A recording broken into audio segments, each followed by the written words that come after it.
Good afternoon and welcome to CSIS. I'm John Alterman. I'm a Senior Vice President here at the Brzezinski Chair in Global Security and Geostrategy and the Director of the Middle East Program. And it is my great pleasure to welcome you all here and to welcome His Excellency Dr. Majed Bin Abdullah al-Qasabi, the Minister of Commerce and Investment for the Kingdom of Saudi Arabia. Dr. Majed has been at the center of many of the most dynamic things going on in the kingdom for the last several years. He served as the Minister of Social Affairs and was an advisor to then Crown Prince Salman's court with the rank of minister. He was Secretary General of the Jeddah Chamber of Commerce, the Director General of the Sultan bin Abdulaziz Saud Charity Foundation. He has a previous career in the private sector. He has a Ph.D. in engineering management from the University of Missouri, an M.A. and a B.A. in civil engineering from the University of California, Berkeley. And as he pointed out to me not long ago, he also had a proper Jesuit education, getting an M.A. in civil engineering from the University of Portland. He has come to the United States in part as one of the drivers in the kingdom of this Vision 2030 plan, which the kingdom rolled out just over a year ago. And we're here to hear from him about what's happening with the Vision 2030 plan. What have the successes been? Where are the areas where more progress has to be made? What's the role of the United States in accomplishing the Vision 2030 plan? He's going to give just a few minutes of prepared remarks. He and I will have a conversation, and then we look forward to opening up to you. So I'm delighted to introduce to you His Excellency Dr. Majed Bin Abdullah al-Qasabi. Thank you.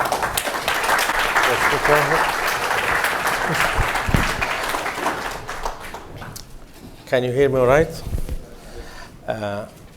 Ladies and gentlemen, distinguished guests, I'm very honored to be among you today here.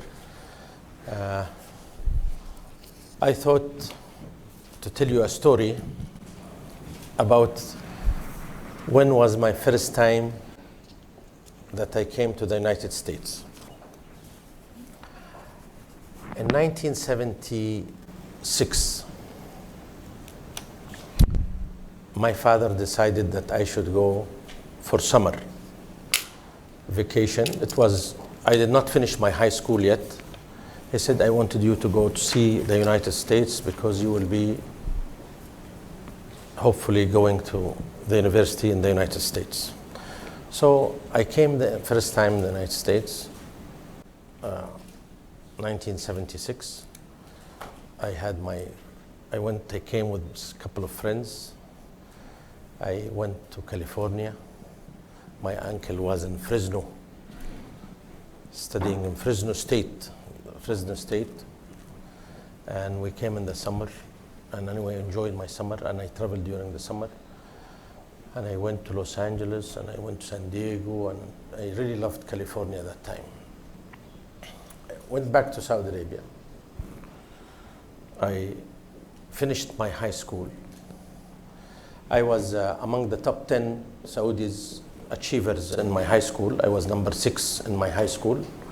My father decided to told me that you need to go to MIT.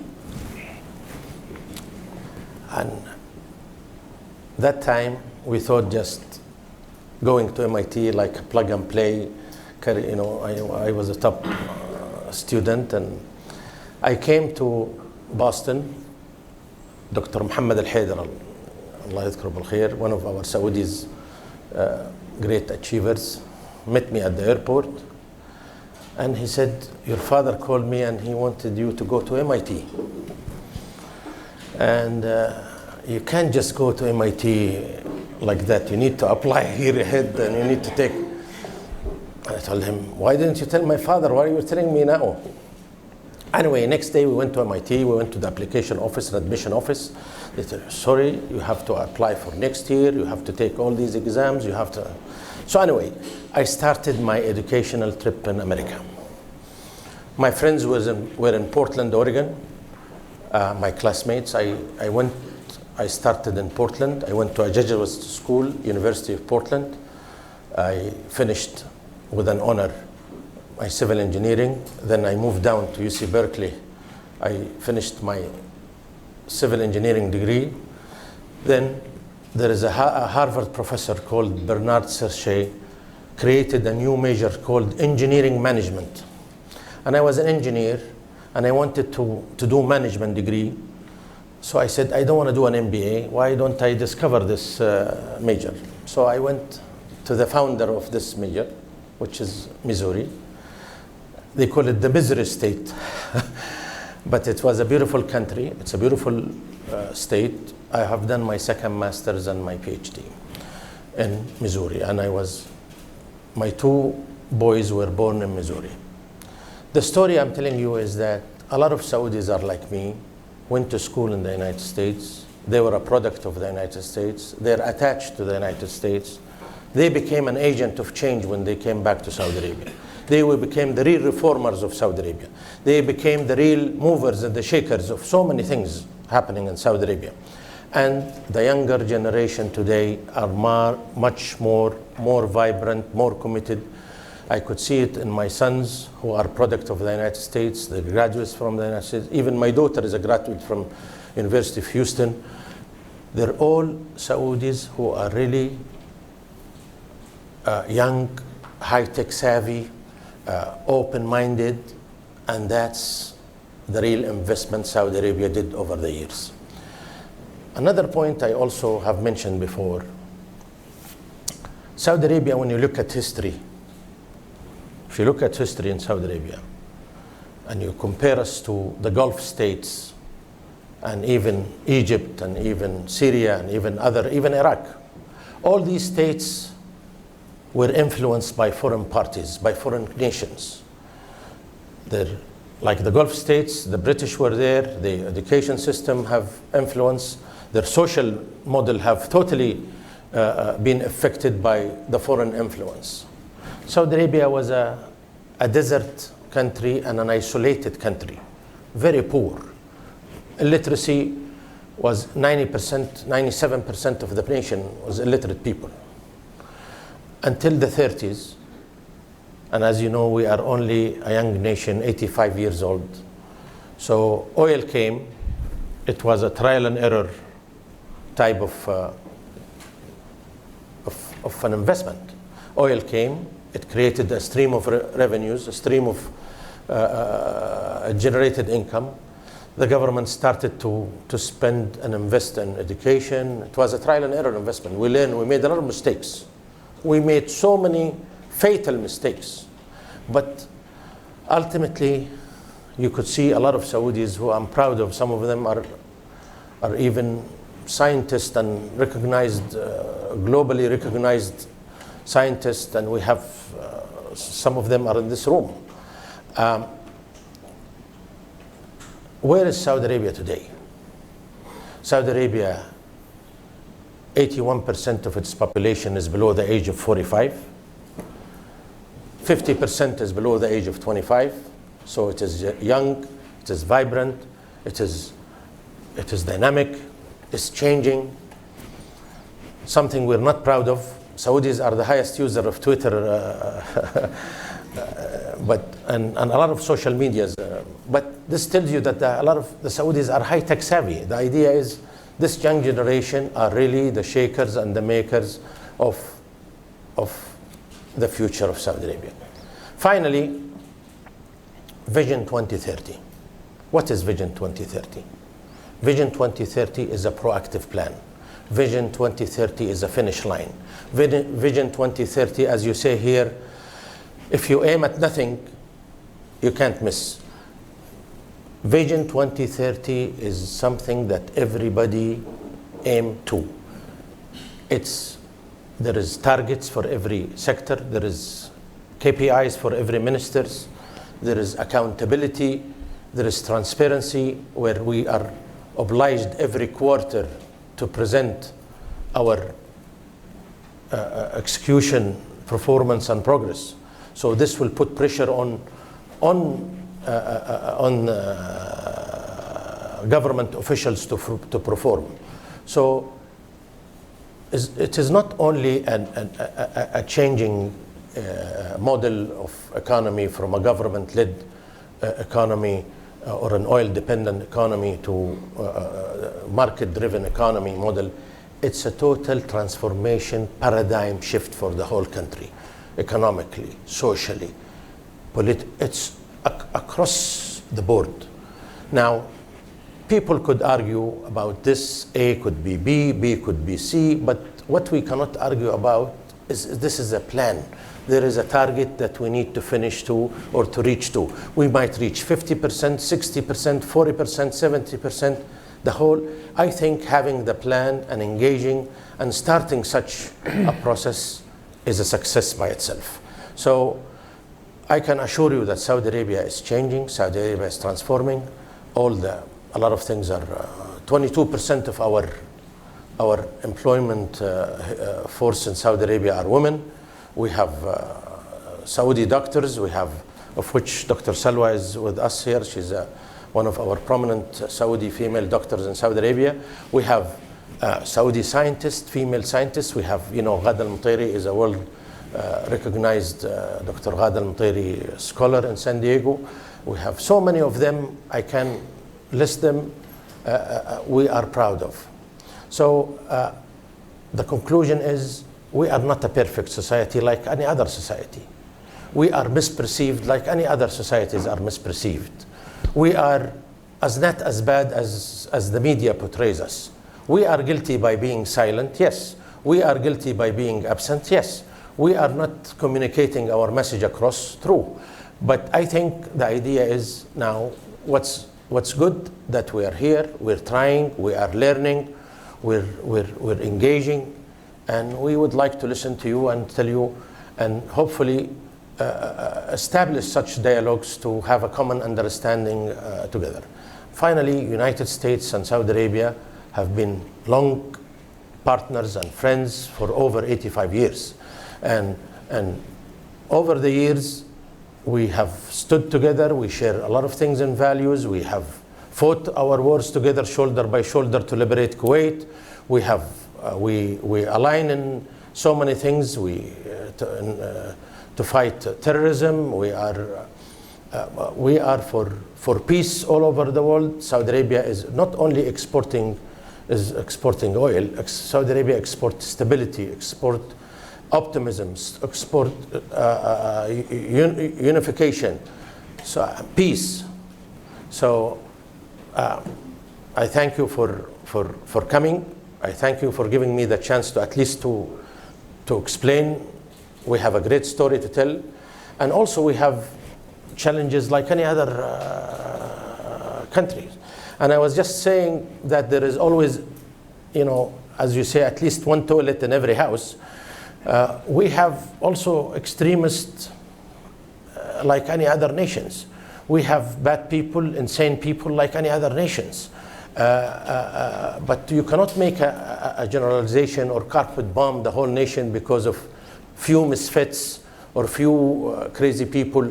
We put a generalization over the whole nation. I thank you, and I'm willing to entertain any of your inquiries, questions, ideas, suggestions, and I'm all ears, and my heart and soul are all to hear you. Okay, thank you.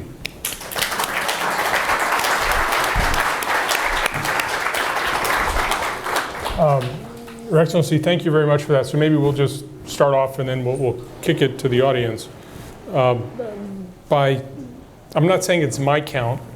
The count I was given, 755 initiatives in Vision 2030. The interim report that came out in March, I think, has 427 KPIs for the government. What have been the hardest things that the government has been dealing with as it's tried to implement this incredibly broad and ambitious plan? Let me correct, there is 755 initiatives only for the NTP program. NTP program is the National Transformation Program. which ends in 2020. This is almost a 4-year program that there is 755 initiatives. Like Prince Saud, how many initiatives you have in Sagia for NTP? 15.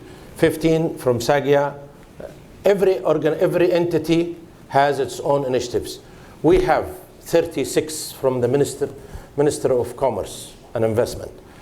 So every entity have certain initiatives, and these initiatives translate to projects, and these projects are monitored, are well laid out over time, milestones and KPIs, and budget has been allocated, a champion has been assigned,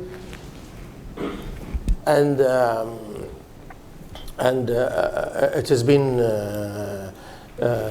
executed. Now, the biggest challenge, as everybody knows, is the execution challenge. I think the number one challenge is the human resources challenge. You know, and everybody knows, is even if you want to play football, at the end of the day, is the players are the biggest, it's not the plan, it's not the readiness or the resources or the money. It's at the end of the day, who plays the game is the people and the individuals. So the Saudis, because this is happening at the same time with so much speed, there is a human capacity challenge everywhere. And that's a challenge we're really trying to solve every day. We are not solving it. I don't claim that it has been solved, but it's a continuous challenge. Second challenge is the speed of coordination among entities. For example, I could speak about Ministry of Commerce and Investment. We are trying to liberate kill all bureaucracy, to streamline all operations, to kill the red tapes. It takes a lot of energy to coordinate between other agencies and other government agencies, and to try to identify what are the pain areas and how can we. So the level of coordination and level of engagement is quite hefty. The final, I think, burden is the technology element. You know, today the new generation is high-tech savvy. We want everything to be online. We, as a Ministry of Commerce and Investment, you can issue a commercial registration online. Today, last week, in fact, we have connected with what we call our Zakah and Dakhal Authority, which is equivalent to the IRS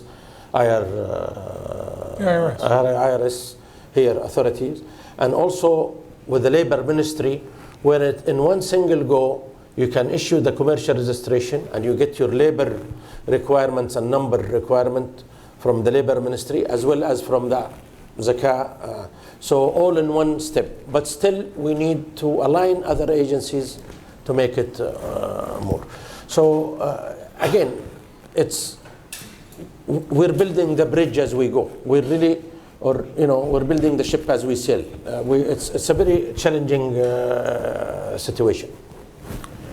In terms of the challenge, I mean, those sound both very real, but also very anticipatable. What are the surprises, both positive and negative, that you've encountered as you've done this?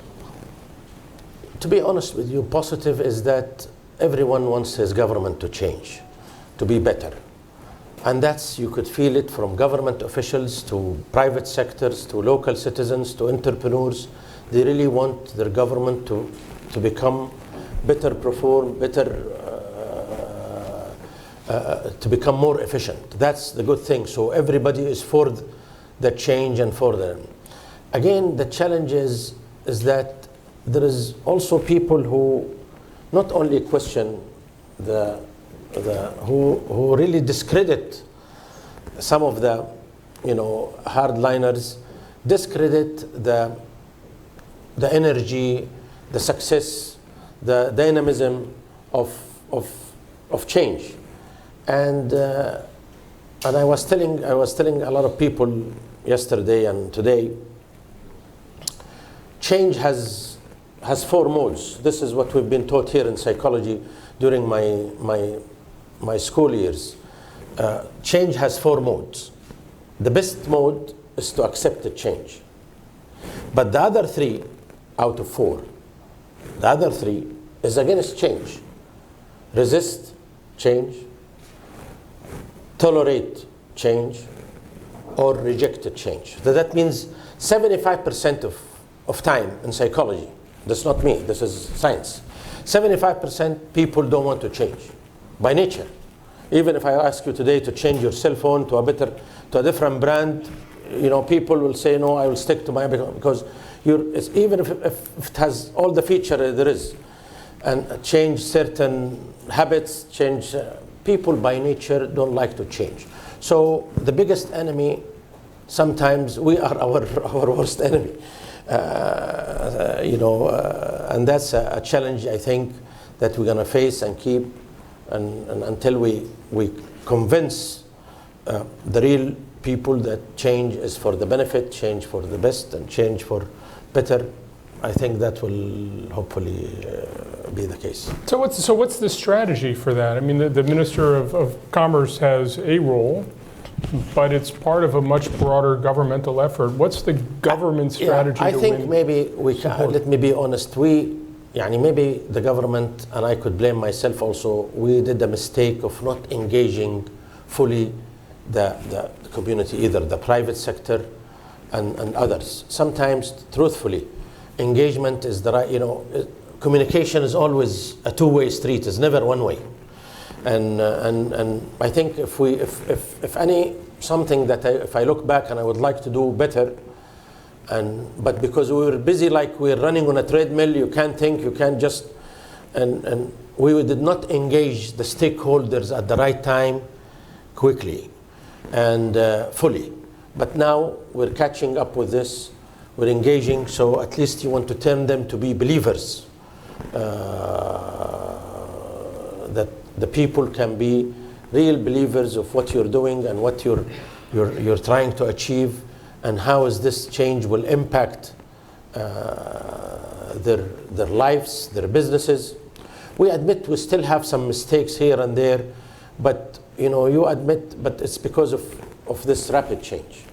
So what are the early wins that the government is going to be able to point to show people, look, this holds the prospect for improving your lives? I mean, there are things people don't like, that gasoline prices are going up, and water and electricity prices will go up, and government jobs will be harder to find, and all those kinds of things. What are the wins that people will be able to say, you know what, this is a lot better than it used to be?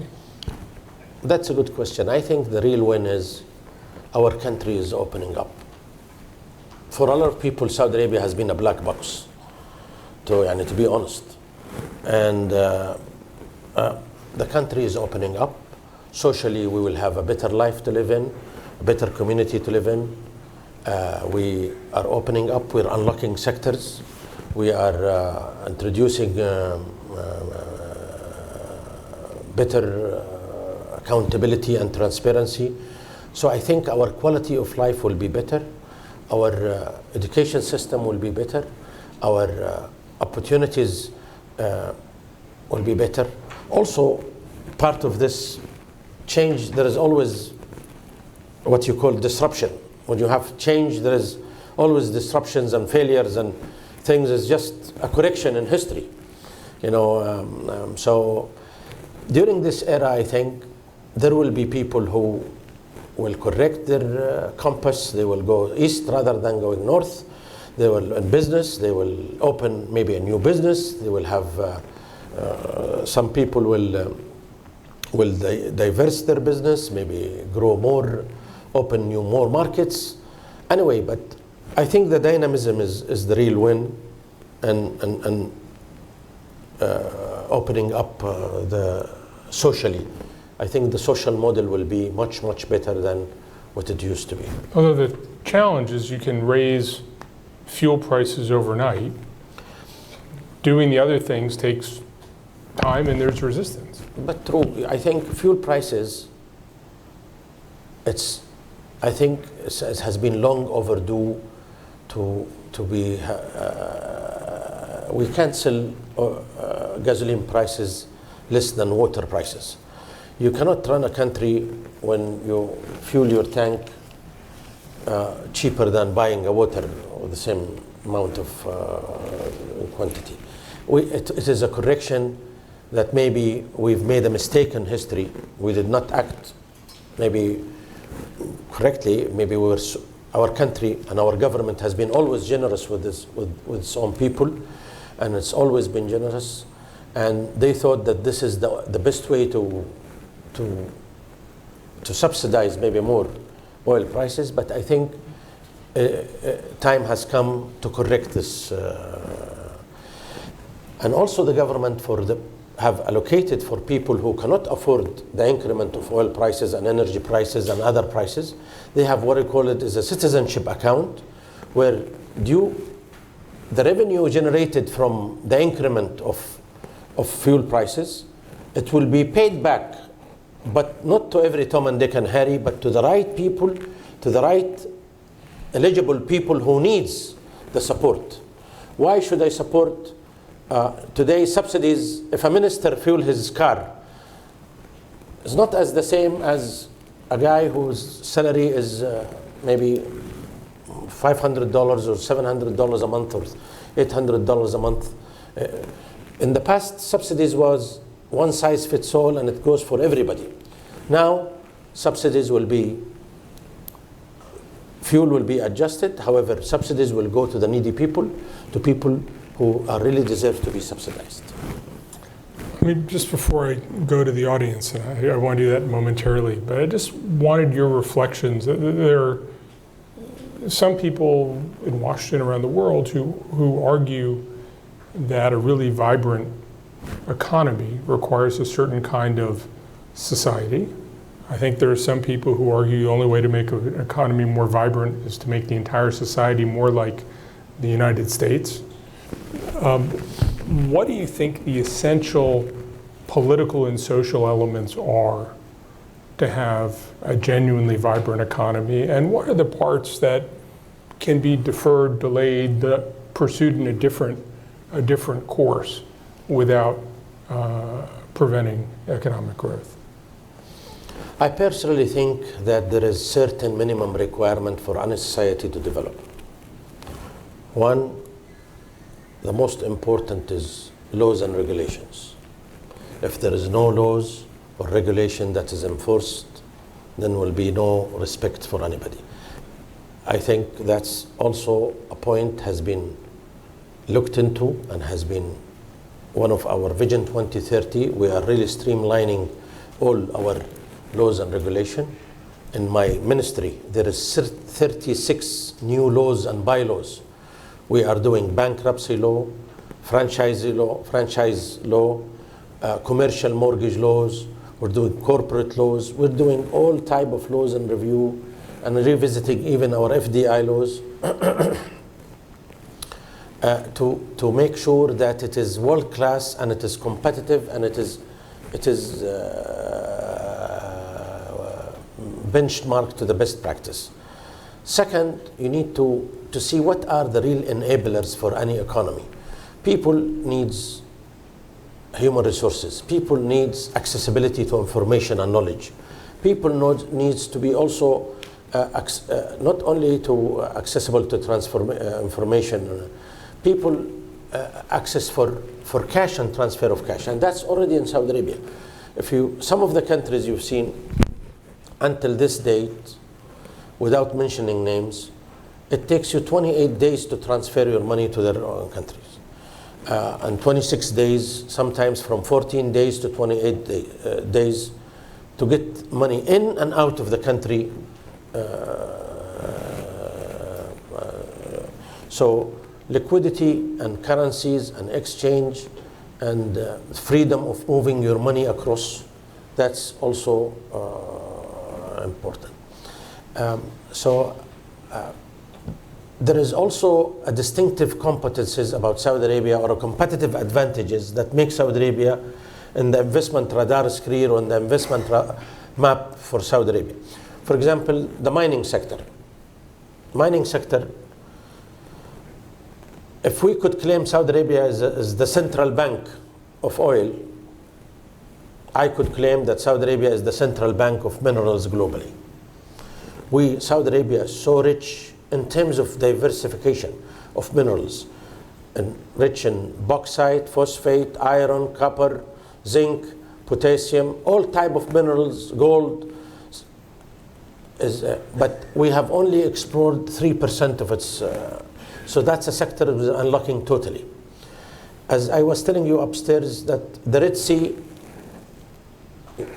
is a beautiful sea.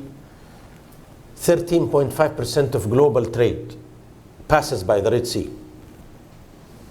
Saudi Arabia have given its back to the global trade. We have not leveraged this stream of goods that comes to the Red Sea by creating economic zones and ports that could capture some of these global trades to be a hub, to be re-export zones, fueling zones, warehousing zones, all type of economic zones that could be of that nature. So we have all the ingredients and the advantages in terms of location, in terms of natural resources, in terms of accessibility and the market size, all the components for any investors to come and invest. Investor wants to make sure that they have laws, and also I have enough market to market my products and services. So Saudi Arabia could be a platform for a lot of American and non-American companies that could be a launching pad for East and West, for Africa. There is 1.2 billion citizens lives in Africa. Africa is expected to be, it's the largest growing continent on the earth right now. It's the largest consumer continent in terms of after potential that needs to be looked after. So Saudi Arabia could be the platform between East and West for that. Thank you. We have some roaming microphones. If I could just ask that you follow my customary 3 rules. One is you identify yourself. Second is that you only ask 1 question, because we have a room full of people. I want everybody to have a chance. And third, out of respect for the minister, that you actually ask your question in the form of a question and not in the form of a statement, and then asking him, what do you think of my statement? So, right here, John. Yep. John Duke Anthony, National Council on U.S.-Arab Relations. Your Excellency, how do you view the vision in conjunction with, cooperation with your neighboring states in the Gulf Cooperation Council? You want to take question by question, or will you take? Okay. GCC countries is part of our markets and part of our DNA. The Gulf states have aligned with us on Vision 2030. There is a total alignment in terms of aligning. Maybe if you look at GCC economic power of the GCC country, it is, if you look at the GCC countries together, it is the 9th largest economy globally. Saudi Arabia is the 19th globally. If you look at the GCC country combined, we become the 9th. So we, as a market, in fact, we are stronger together than apart. We can be stronger investors. We can be a strong purchasing power, stronger negotiating power, and that's why we are now negotiating FTAs, our free trade agreements together, our all multilateral and together, so we can leverage the advantage of GCC. We're opening also up. Saudis now are working in the Gulf. There is tens of thousands of Saudis are working in the Emirates, few thousands in Qatar, and some in Kuwait. that's also good for the Saudis. They find jobs here and find jobs there. It's not restricted to Saudi. So, you know, GCC is part of our DNA. Ambassador? Nope, nope, all up here. Sorry. Thank you, Your Excellency, for joining us today. My name is Walter Cutler, formerly in Saudi Arabia. One of the wonderful aspects of our growing bilateral relationship have been the students that Saudi Arabia has been sending us, like yourself, but we've been so encouraged by the growth of what we call the Abdullah scholars, that is, started by the Crown Prince and then the King. And that's grown over the years, I think close to 100,000. But as you tighten your belts in Saudi Arabia, very understandably, is this affecting that flow of students to the United States? I think this is a very good question. It does affect in terms of number. But if you look at over the history, so many students were coming to the United States, learning in every major and every specialty. Now the government have allocated the program for masters and PhDs and for certain specialties that the government needs.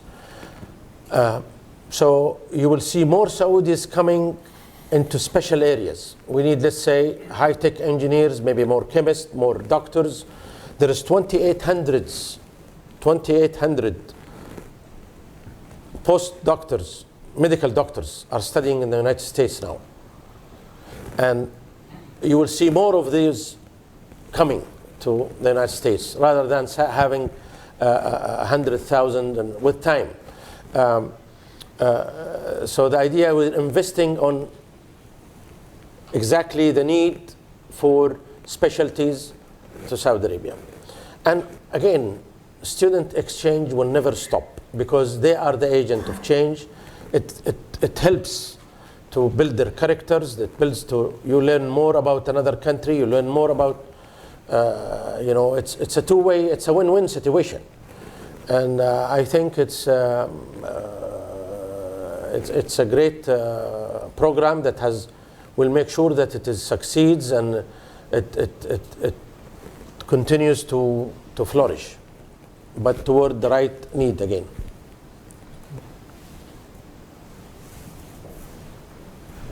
Thank you. Jean-François Saznek, Atlantic Council. You mentioned something about reviewing all manners of laws, including the bankruptcy law. And where do you stand on the bankruptcy law today in the kingdom? Thank you. Okay. The bankruptcy law, believe it or not, they've been working and reviewing it almost for 18 months.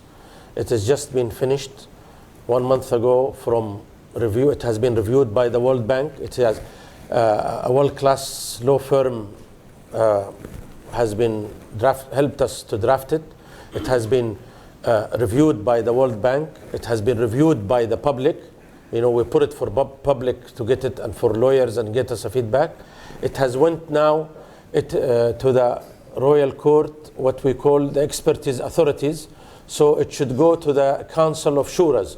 It's just like the Parliament.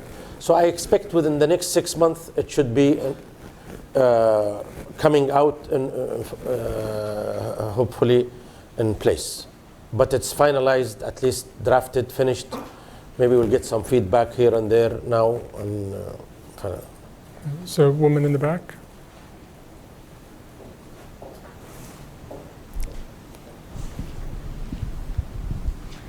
Your Excellency, Dr. Majed, it's good to see you here. I'm Natasha from the King Khalid Foundation. I wanted to ask you about the role that you see for the nonprofit sector in Saudi and philanthropic sector in contributing to the Vision 2030, and how do you and others plan to collaborate with the social sector? Thank you, Natasha. I think we always neglect that sector all over the world. The non-profit sector, or the third sector as I call it. You have the government sector and the private sector. But to me, I am so attached to the non-profit sector, because these are the people who really are advocacy, they are creative, they are the initiators, and they are a lot of good stories, success stories, and unique stories come out of this sector.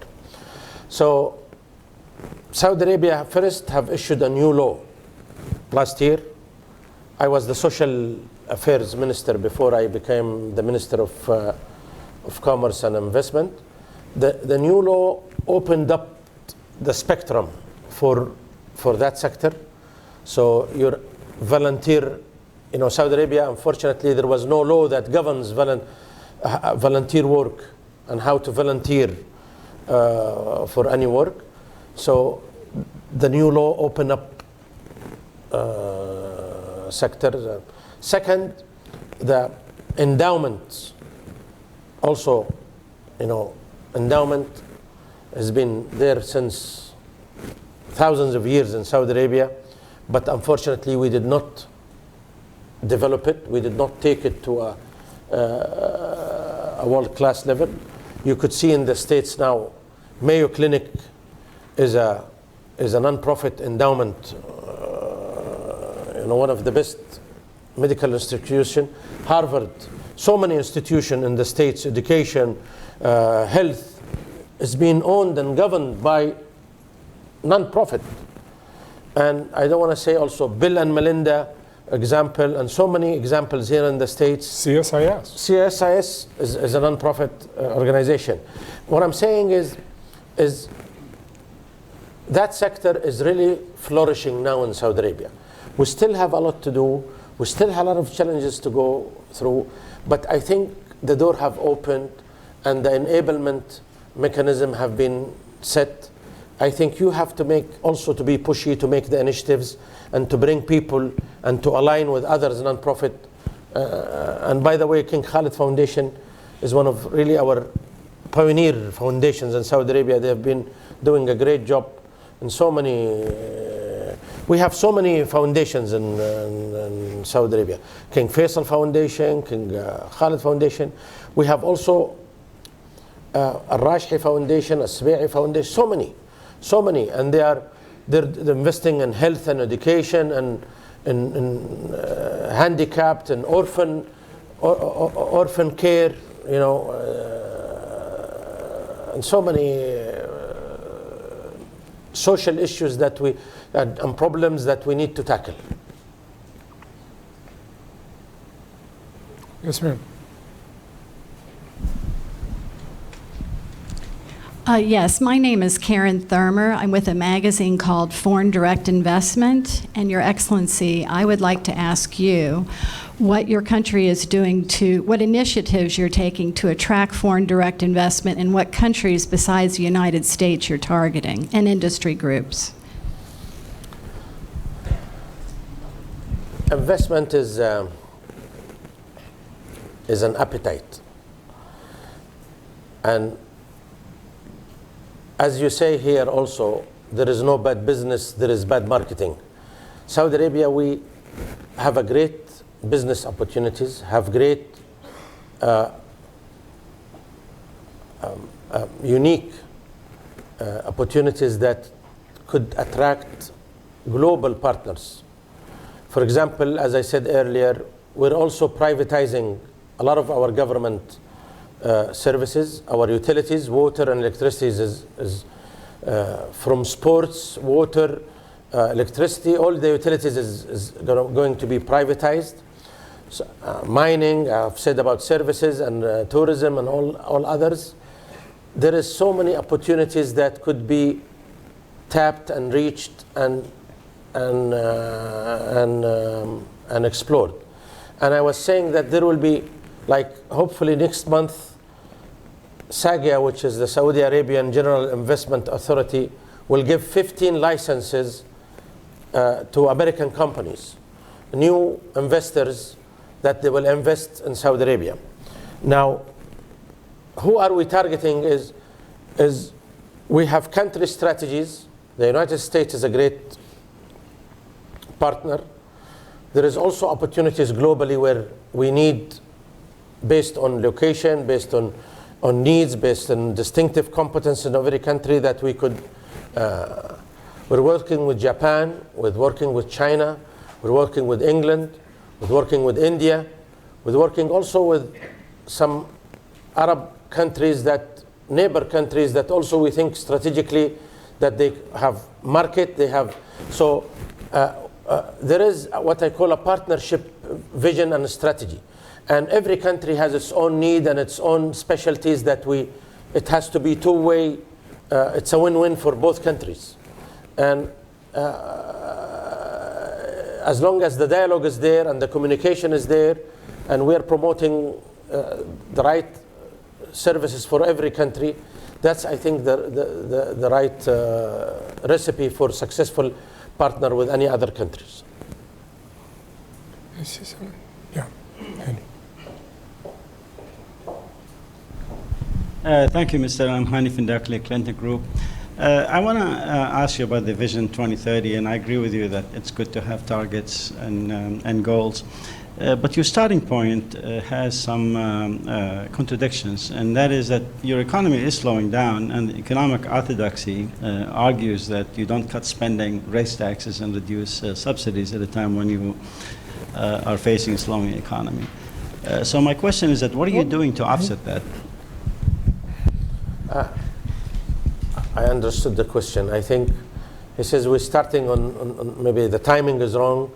You know, economy are slowing down, demand is slowing down, and you're raising costs, your fuel cost, and you're cutting down, you know, you're raising energy prices, and that's the question, right? And cutting spending. I think we're going to go through a correction period. We like it or we don't. This is part of a correction to the dynamism that has. We were maybe overspending in the last few years. We were spending right and left and center. Now will be smart spending. The government have announced that they will spend 200 billion riyals, which is equivalent of, let's say, $55 billion only in the next 3.5 years until 2020. And this is a stimulus targeted toward laser beam, towards specific industry that we think it should be stimulated or should be accelerated. I think. And which are those industries? Currently, they have not fully identified where the 200 billion riyal is invested. But to start with, they will increase by 25 billion the industrial investment. There is so many backlog for loans, for soft loans, for investors that want to invest in petrochemical industries and other industries that has Saudi Arabia advantage on. So the government will put $8 billion, already have put $8 billion to increase the capital of the Saudi Development Fund. We are also investing in venture capital fund. Saudi Arabia is creating $1.2 billion fund with a small medium enterprise authority that has been established 1 year ago. And you know, and I know that these are the engine of growth, small and medium enterprises. And unfortunately, we did not have the umbrella and the authority and the vision and the strategy and the right products to serve these targets. We did not really satisfy their needs, the small companies and entrepreneurs. So based on your question, I think the worries is there, but we will do all what it takes to make sure that we pass this hiccup and this turbulence. I could just follow up on that. I was just at lunch with somebody from a major multinational contracting company, and he was talking about the labor shortage in Saudi Arabia. And Saudi Arabia has a problem of both large unemployment and a large labor shortage of the people who both want to and can do the kinds of jobs that many companies are looking to find Saudis to do. There's obviously a long-term education training component to address that. What are the shorter-term things that you can do to help provide qualified Saudis to do jobs that right now go begging because there aren't Saudis to take them? That's a real challenge that the Saudis, the young Saudis we have, maybe are not fully skilled to what the market needs. They're young, they're smart, they're dedicated, they're good. However, maybe they're not fully equipped with the right tools that makes them ready to go to the job market. So this transition period, I think now the government is developing a special on-the-job training that the private sector will initiate. And in fact, even the government is subsidizing the training even outside the country. Even private sector scholarship, the government now, if the private sector will invest in Saudis to send them for a specific scholarship, the government will share some of their cost to make sure that the Saudis are ready and equipped to go to the... So there is always going to be the human resources, capital challenge, the readiness, the alignment and all. The real challenge is the alignment of the labor strategy and labor policy with the investment strategy and with the energy strategy. How these three together should be aligned with the Vision 2030, where the labor supply investment policies and the energy investment policies and our own investment direction policy should be all aligned and for one go. And that's why I think the government now, lately, last month, have created a body a task force to make sure that this investment is all aligned in one. I saw a hand over here, ma'am. Yes. Did you have a... Well, I think you just partly... We just did it, okay. Yeah, I'm from the State Department. I was just going to ask... Can I give you a microphone just so everyone else can hear? Thanks. Yeah, as an economic and commercial officer, I know not just in Saudi Arabia, but everywhere, U.S. and foreign investors and companies always complain about localization mandates and Saudiization or Omanization, whatever it is. So I was just going to ask, in your review of all these laws, have you looked at those Saudiization, et cetera, policies and how well they've worked, and are you looking at changing, them? So you've partly answered. The direction now is the government should announce what is their Saudization policy, at least for the next 4 and 5 years. They should say it, so predictability, investors and private sectors don't want any surprises. And they hate they wake up and they find something or a new law and a new policies hitting them right or left. So the government will, and the labor ministry will announce a 4-year horizon at least, or a 5-year horizon, that this what should be done, and this at least, so you can plan at least for a longer term and give confidence and predictability to the investors. Is there anybody on this side of the... I feel like I've showered all my attention on this side of the room. Is there anybody on this side of the room who wants to ask a question? Okay. Yes, sir.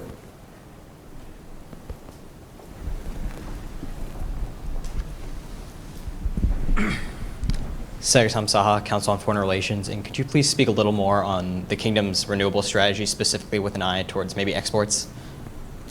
Renewable energy, you mean? Yes. I'm the last one to talk about renewable energy, but I'll tell you what I know. As you know, Saudi Arabia is a large, wide country, and rich of sunbeams and sun heat and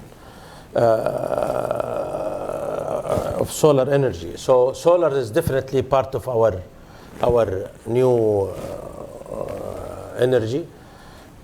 Wind energy, in fact, for the first time a few months ago in northern the part we tested a new windmill energy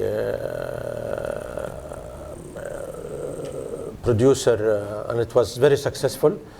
So there is so many, also nuclear, there is also exploring all type of peaceful nuclear energy, and the government is keen to be part of the new changes happening globally in alternative energy. And this is one of the areas that we're going to also team up with the United States on energy and alternative energies, and how can we really be more aligned in at least energy strategy in 10 and 30 years from now. And I don't know, for my age, and I'm sure some of, I could see, some of, at least of my age in this room, if you look at 20 years ago, where you did not have cell phone, where even in the, maybe when I was a student here, there was only a few TV channels. There was the CBS and NBC and ABC, and I think I remember I introduced cable TV in my, and I paid for HBO and Showtime. There was, if you look at that time, and you could look at horizon, what will happen, and there was no internet. And when we used to go and do our programming, we used punch cards, and I'm sure you remember some of this.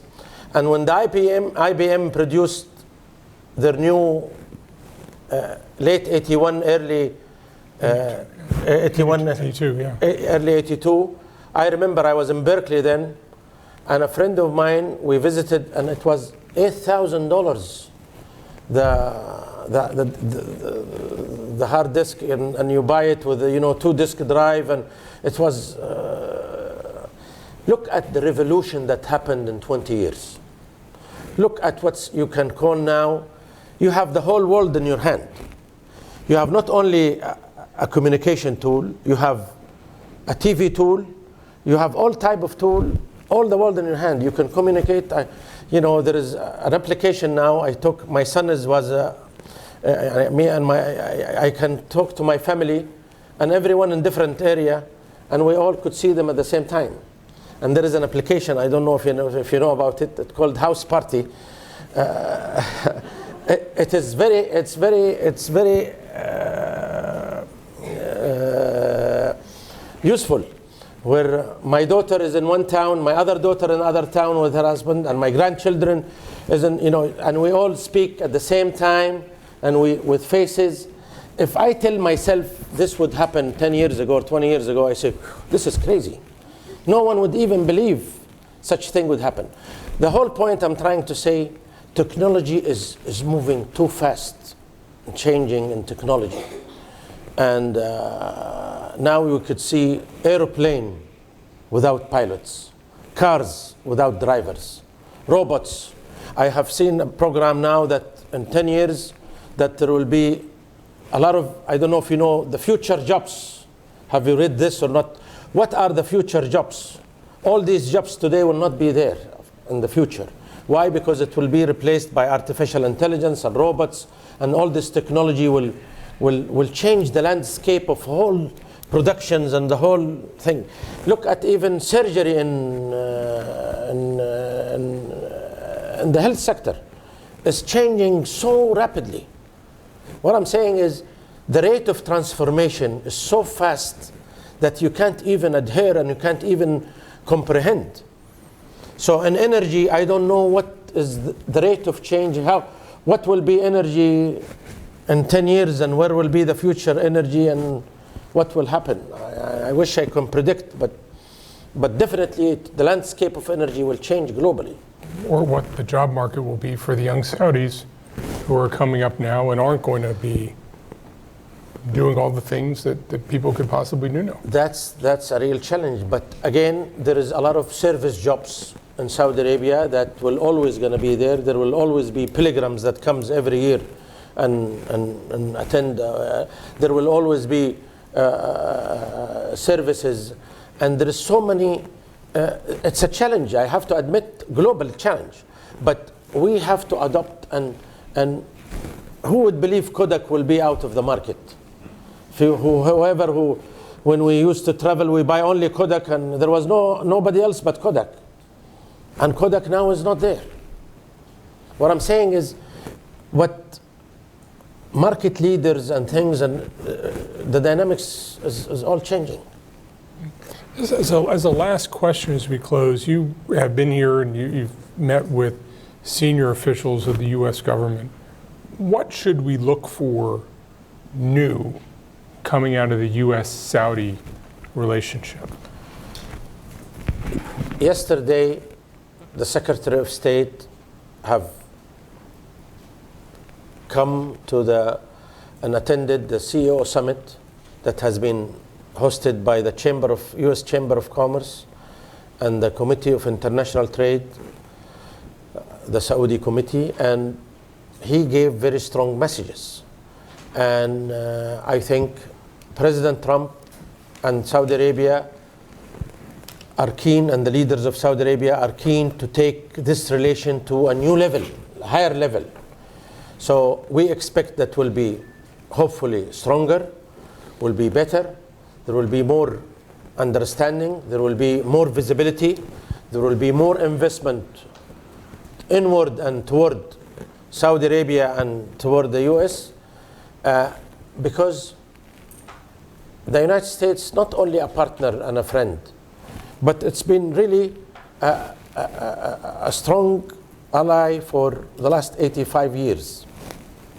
And we have bonded with the United States for a long time, and we had successfully had so many experiences together in education, in investment, in politics. So I expect that this will take it to, and hopefully will be taken to a new level.